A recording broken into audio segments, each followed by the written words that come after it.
കളയാ. ഭയങ്കര ആദായം. അപ്പൊ നമ്മളെ വലിപ്പിക്കുന്ന പരിപാടിയില്ലേ അത്? ആദായമില്ലല്ലോ.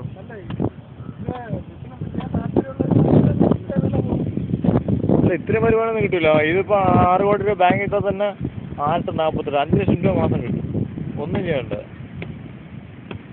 പിന്നെ കള്ളപ്പണമുള്ളവർക്ക് പകുതിയാക്കി മാറ്റാം. ആ ബ്ലാക്ക് മണിയെ ഇപ്പൊ 5 ലക്ഷം രൂപ വില ഇട്ടിട്ട് 2.5 കോടിയോ 2 കോടി രൂപ വില വെച്ച് അതിന്റെ ടാക്സ് അടിച്ചിട്ട് ബാക്കി ഇൻവെസ്റ്റ് ചെയ്യാമല്ലോ. അങ്ങനെ ചെയ്യാം.